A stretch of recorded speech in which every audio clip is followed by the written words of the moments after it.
Deconverted Man here. So while I'm still working on several projects here, I thought I would give you a homework assignment. I'm going to read to you from When Skeptics Ask, Handbook on Christian Evidences, and this is a apologetic book that I had when I was Christian. This is written by Norman L. Geisler and Ronald M. Brooks. I don't know who those people are. So, page 37, Atheism, What If There's No God? Your homework will be to respond in the comment section with text on how many logical fallacies were made, if any, as well as rebuttal or respond to what I'm about to read. Okay? So, important to note is that questions are premises because they contain assumptions. So the question, atheism, what if there's no God, may or may not contain logical fallacies. That's up to you to deduce and to decide for yourself after hearing what this this paragraph of text says about it. And also whether or not the question was answered. Now, you don't have to give a logical analysis if you're unable to do so. Maybe you want to do critical analysis, which is different, which is kind of reading between the lines. Perhaps you just want to respond without citing specific fallacies, just like, no, that's wrong because of this, this, and this, or whatever. All of that's fine. However you want to respond to this is up to you. I look forward to reading your comments about this. And if you want to make a video about this, I will give you the text somehow, and you can make a video about what I'm reading if you want to. Okay, so atheism, what if there's no God? Though a recent poll indicates that only about 5% of Americans do not believe in God, the influence of atheistic thinkers in our time is certainly widespread.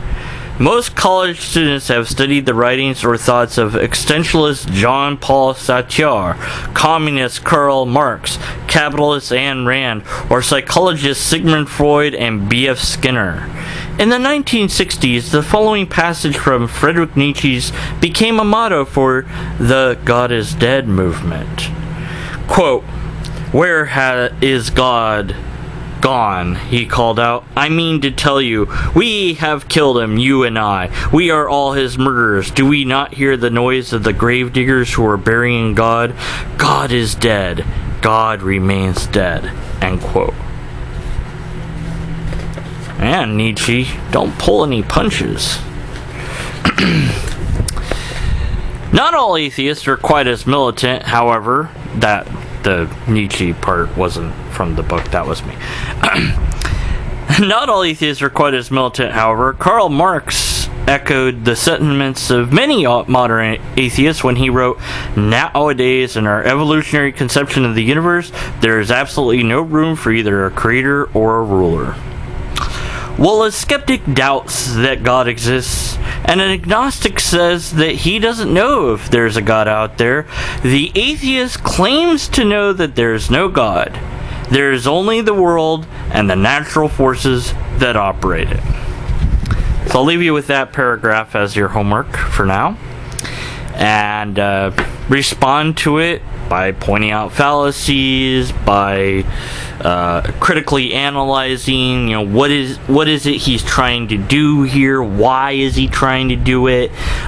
Get into the mindset of these authors here, and did he answer the question? And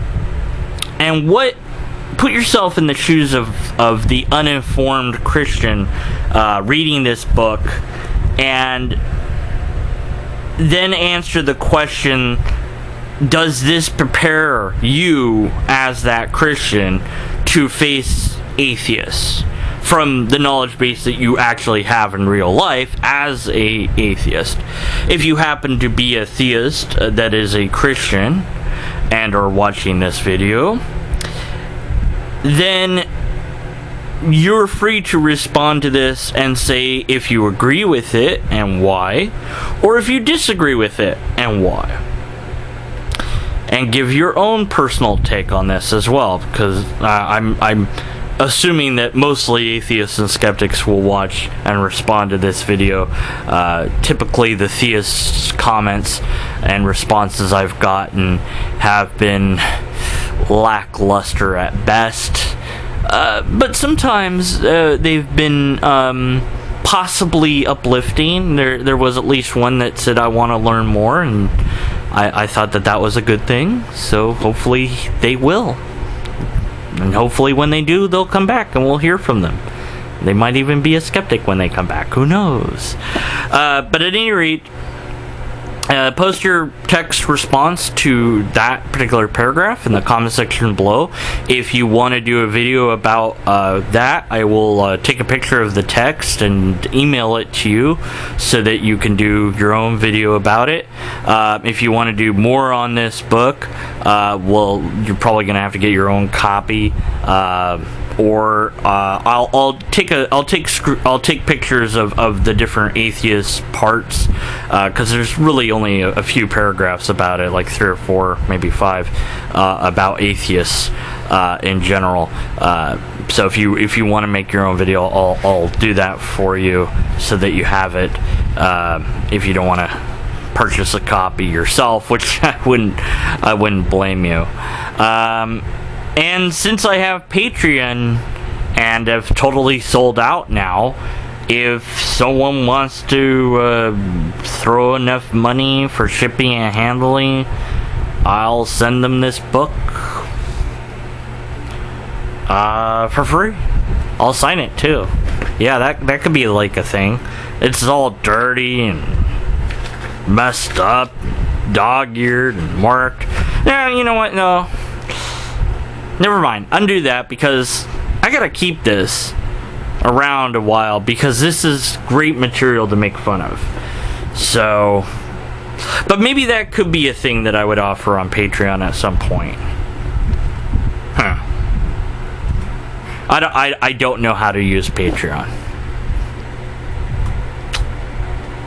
Just pretend I didn't mention it at all at this point.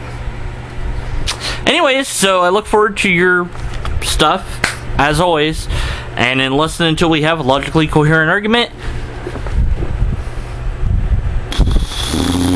whatever.